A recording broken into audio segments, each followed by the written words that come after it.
वर्णन करती है कि भगवान शंकर को चढ़ाया गया एक लोटा जल माँ आदि शक्ति जगत जननी जगदम्बा दुर्गा भवानी माँ अष्टभुजा धात्री माँ अम्बा जगदम्बा की करी गई आराधना साधना कभी खाली नहीं जाती।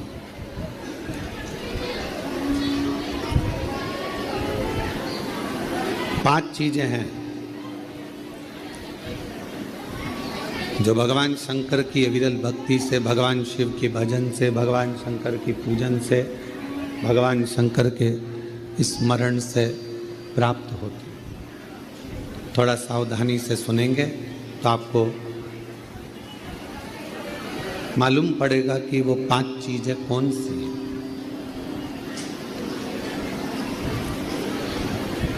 पहले नंबर पर है भगवान शंकर को जल चढ़ाने वाले पर, भगवान शिव की भक्ति करने वाले ऊपर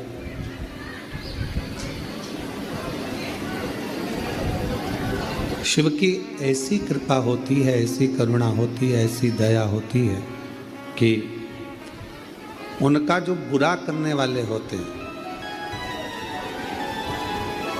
जो उनको कष्ट देने वाले होते हैं, उनका जो बुरा करने वाले होते हैं, वो उनसे दूर होते चले जाते हैं।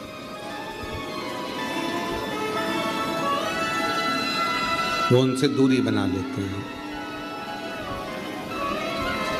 आप नित्य भगवान शंकर को अगर एक लोटा जल चढ़ा रहे हो तो आपका बुरा करने वाला, आपको तकलीफ देने वाला, आपको कष्ट देने वाला आपसे दूर हो जाए, चाहे वो कितनी भी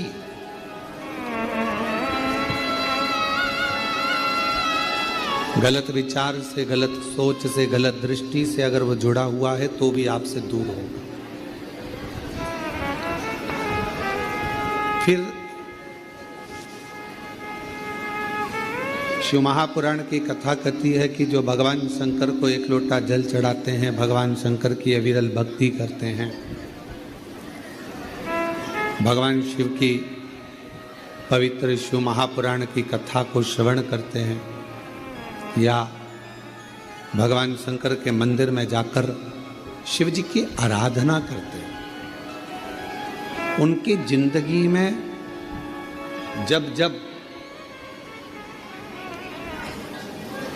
उनके जीवन में जब जब धन की कमी पड़ती है,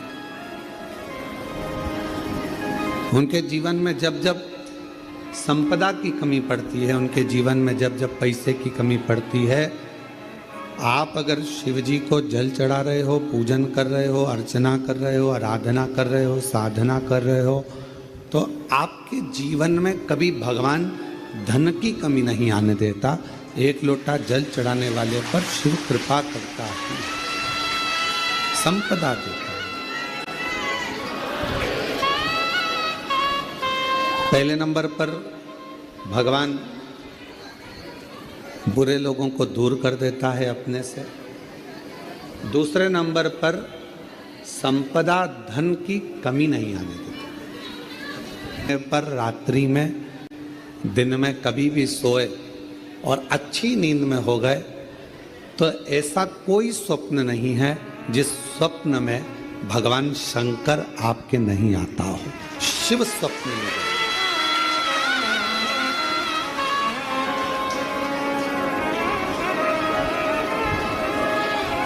जल चढ़ाने वाले जरा सावधानी से सुनना इन 5 सूत्रों को।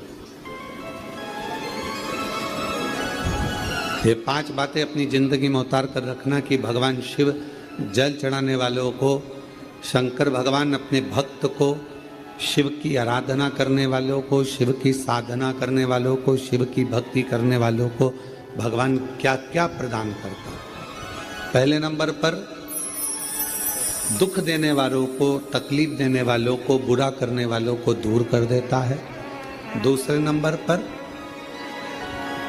जिंदगी में कभी धन की कमी नहीं आने देता मेरा शिव, मेरा शंकर।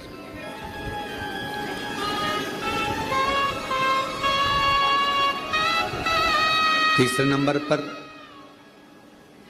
ऐसा कोई स्वप्न नहीं है जिस स्वप्न में शिव ना हो।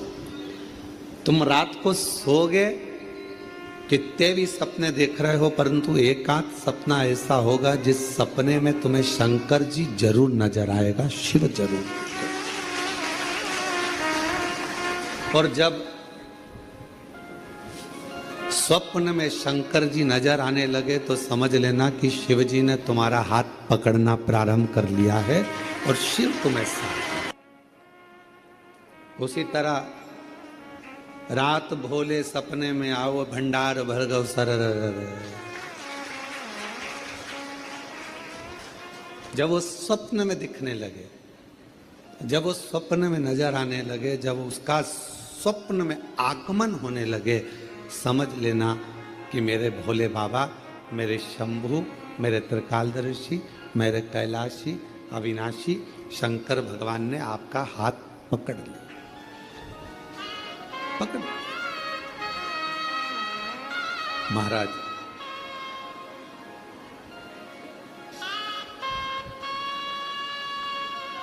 चौथे नंबर का,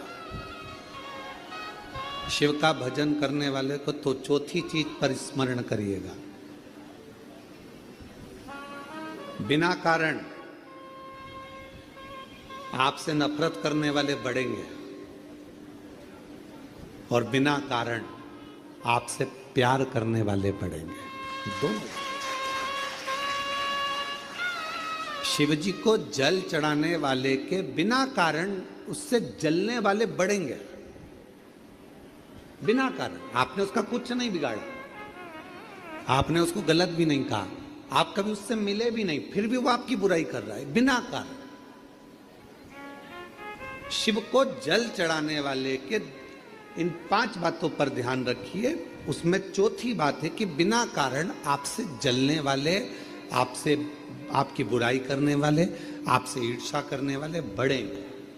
और बिना कारण कई ऐसे मिलेंगे जो आपसे प्रेम करेंगे, आपसे प्यार करेंगे, आपसे स्नेह करेंगे, आपका सम्मान करेंगे। अब शिव महापुराण का ये बात, शिवपुराण की ये बात हमारे थोड़ा समझ में आई तो हमने विचार करा कि इसको जरा ध्यान दिया जाए कि ऐसा क्यों होता है कि बिना कारण जलने वालों की संख्या बढ़ती है, बुराई करने वालों की संख्या बढ़ती है, और बिना कारण प्यार करने वालों की, प्रेम करने वालों की संख्या बढ़ती है। तो समझ में ये आया कि आपकी जब प्रसिद्धि होने लगती है, आप जब मंदिर जाने लगते हो, लोटा भर के जल चढ़ाने लगते हो, लोग आपको जी जी जी जी जी जी कहकर पुकारने लगते हैं, जीजा जी कहकर आपको सम्मान करने लगते हैं। आपके बिना मंदिर में कोई काम नहीं होता, भजन हो रहे हैं तो आपको बुला रहे हैं, कोई काम हो रहा है तो आपको बुला रहे हैं, और भगवान धीरे धीरे आपको धन वैभव देना चालू करता है, तो जलने वालों की संख्या तो अपने आप बढ़ना प्रारंभ हो जाए।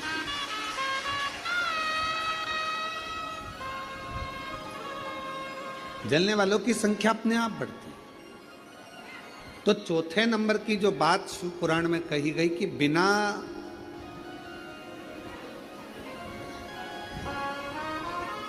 वजह नफरत भी कर रहे हैं और बिना वजह प्रेम भी कर रहे हैं, तो समझो कि शिव की करुणा हुई। और 5वें नंबर पर है,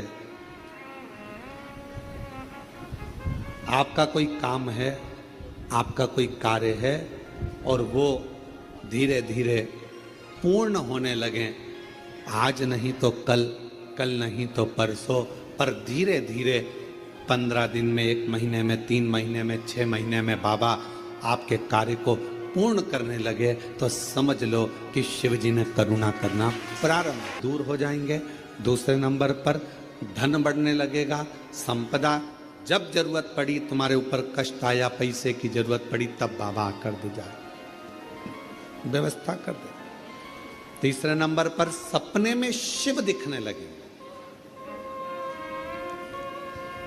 और चौथे नंबर पर बिना कारण लोग नफरत करेंगे, ईर्ष्या करेंगे, और बिना कारण लोग बोलो प्रेम करेंगे, प्यार करेंगे, स्नेह करेंगे। और 5वें नंबर पर है कार्य पूर्ण होना प्रारंभ हो।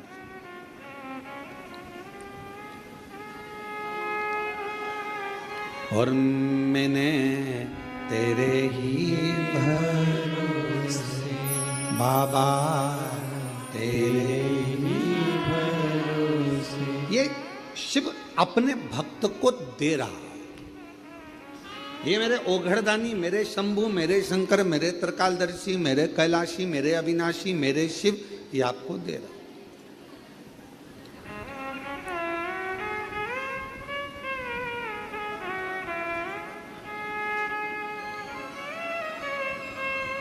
और मेरे उघड़दानी ने, मेरे शंकर भगवान ने, मेरे शंभु ने जिसको दिया उसे कम नहीं दिया।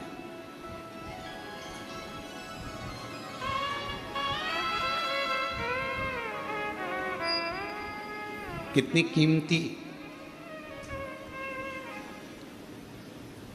कीमती दुनिया की सबसे ज्यादा कीमत वाली मानव देह शरीर तुमको मिला। देवता भी तरसते हैं इस मानव शरीर के लिए कि हम इस मानव शरीर में जाएंगे, भजन करेंगे, कीर्तन करेंगे, मंत्र जाप करेंगे, नाम जाप करेंगे और फिर मुक्त हो जाएंगे। देवता तरसते हैं मानव शरीर के लिए, और मानव ऐसा है कि वो तरसता है बैकुंठ जाने के लिए।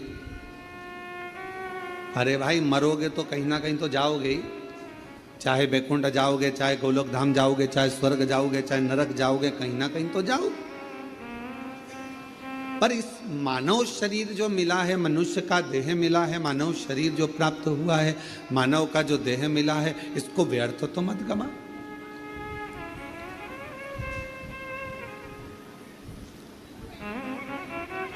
बड़ी मुश्किल से तो ये शरीर मिला है, और अगर बड़ी मुश्किल से मिला हुआ है, जिसको देवता तरस रहे, बड़ी मुश्किल से तो ये शरीर मिला है, और अगर बड़ी मुश्किल से मिला हुआ है, जिसको देवता तरस रहे, देवता जिस शरीर को पाने के लिए तरस रहे हैं, वो मानव शरीर कितना कीमती, करोड़ों का ये मानव शरीर आपको प्राप्त हुआ है, और ये शरीर ऐसे ही गवा दिया, ऐसे ही चले गया, तो व्यर्थ जीवन।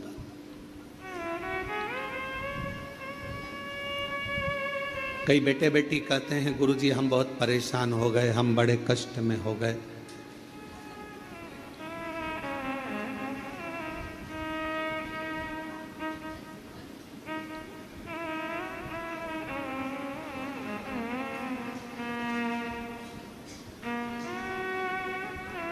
अब ये शरीर हमको अच्छा नहीं लगता गुरुजी, अब हम इस शरीर को छोड़ दें, बहुत परेशानियों में जी रहे हैं।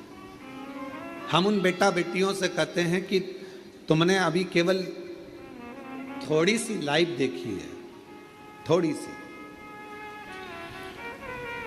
माता पिता ने आपको एजुकेशन के लिए बोला, पढ़ने के लिए बोला, तो आपको बुरा लग गया।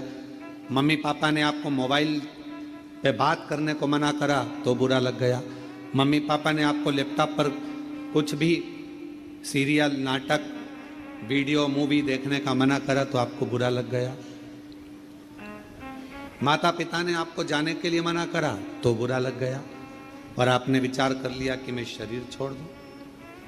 क्या माता पिता आपके दुश्मन है? क्या मम्मी पापा आपके दुश्मन है?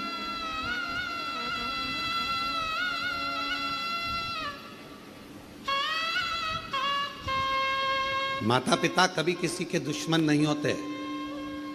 वो चाहते हैं कि जो जिंदगी हमने निकाली है कष्ट में, जो जिंदगी हमने निकाली है परेशानियों में, कष्ट में, तकलीफों में, दुख में, हमारे बच्चे, हमारे बेटा, हमारी बेटी वो जिंदगी ना निकाले। इसलिए माता पिता उनको टोकते हैं, बार बार रोकते हैं, बार बार रोकते हैं।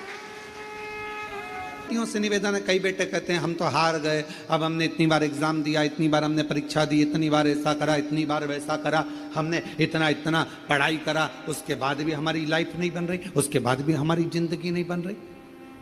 थोड़ी हिम्मत तो रखो, थोड़ी हिम्मत। और इतनी जल्दी हिम्मत हार जाना। शिव महापुराण की कथा कहती है, जब हलाहल विष मंथन के समय पर समुद्र का जब मंथन किया गया, और मंथन करने पर जब हलाहल विष प्रकट हुआ, वो विष शिवजी के सामने आया, भगवान ओघड़दानी भगवान शंकर की साक्षी में आया, तो सारे देवताओं ने विचार करा कि इस विष को पिएगा कौन इस विष को पिए, और इतना हलाल विष कोई पी भी नहीं सकता। ऐसा विष पिएगा तो पिएगा कौन, आखिर ये विष का पान कौन करेगा, ये विष कौन पिएगा। तब भगवान शंकर के सामने विष लेकर देवता खड़े रहे। शास्त्र कहता है, मत्स्य पुराण कूर्म पुराण वर्णन करती है कि बहुत देर तक देवता उस विष को लेकर खड़े रहे कि शिवजी से कहें कैसे। भगवान देवादिदेव महादेव से कैसे कहें कि आप विष पी लो।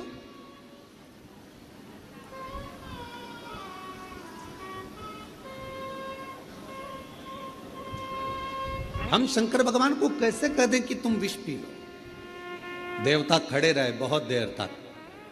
आखिरी में भगवान नारायण को देखकर, भगवान ब्रह्मदेव को देखकर, इंद्रदेव को देखकर भगवान शंकर ने पूछा कि तुम्हारे हाथ में है क्या, क्या रखा है तुम्हारे हाथ में। तो कहा विष है। विष? हाँ। कहां से निकला है? कहा मंथन से निकला है। मंथन से? हाँ। लाओ, मेरे पास लाओ, देव मुझे देव। और भगवान शंकर भगवान ने विष लिया, एक क्षण का विचार नहीं करा, एक क्षण का नहीं। क्यों?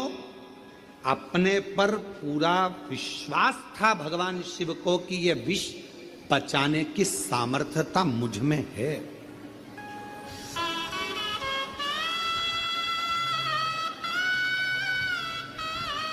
ये विष पचाने की सामर्थ्यता मुझ में है। भगवान शंकर ये जानते थे कि मैं विष पचा सकता हूं और मुझ में वो सामर्थ्यता है। मेरा बेटा बेटियों से निवेदन है, अगर आपको अपने आप पर फुल कॉन्फिडेंस है, आपको अपने आप पर पूर्ण भरोसा है कि मैं ये नौकरी प्राप्त करूंगा, तो आपकी मेहनत 4 गुना करो, वो नौकरी आपको जरूर मिलेगी। आप शिवजी को पूर्ण भरोसा था कि मैं इस विष को पी सकता हूं और पीऊंगा तो पचा सकता हूं, ये मुझ पर मुझे भरोसा है। कोई आता है कहता है कि महाराज जी ये 4th स्टेज का कैंसर हो गया, 3rd स्टेज का कैंसर हो गया, कोई कहता है कि ये वाली बीमारी हो गई, डॉक्टर कह रहे हैं कि ठीक नहीं हो गए। तो हम अगर कोई मिलता भी है तो हम उससे पूछते हैं तुम्हारा दिल क्या कहता है, पहले वो बताओ। तुम्हारा दिल क्या कहता है? डॉक्टर ने तो कह दिया कि तुम्हें बच्चे नहीं होंगे, डॉक्टर ने तो कह दिया कि तुम बीमार रहोगे, डॉक्टर ने तो कह दिया कि तेरा घुटना कभी ठीक नहीं होगा, डॉक्टर ने कह दिया तेरी कमर बिल्कुल ठीक नहीं होगी, डॉक्टर ने तो कह दिया सारी जांचें देखकर कि तेरे साथ ऐसा होगा, तुझे ये बीमारी हो गई, ठीक। अब जब यदि कभी, वैसे तो हम किसी से मिलते नहीं, पर मान लो उस व्यक्ति से हमारा मिलना होता है और वो कहता है ये बीमारी हो गई, तो हम उससे पूछते हैं तुम्हारा दिल क्या कहता है, वो बताओ। तुम क्या कहते हो, तुम ठीक होगे कि नहीं होगे? अगर तुमने हिम्मत हार ली और तुमने कह दिया मुझे तो लगता है कि अब मेरा शरीर जाएगा, अब जाए, तो फिर तो जाए। और तुमने कह दिया गुरुजी क्या टेंशन, जब शंकर भगवान विष पचा सकते हैं तो ऐसी बीमारी को तो मैं पचा कर निकाल दूंगा, ठीक होकर बता।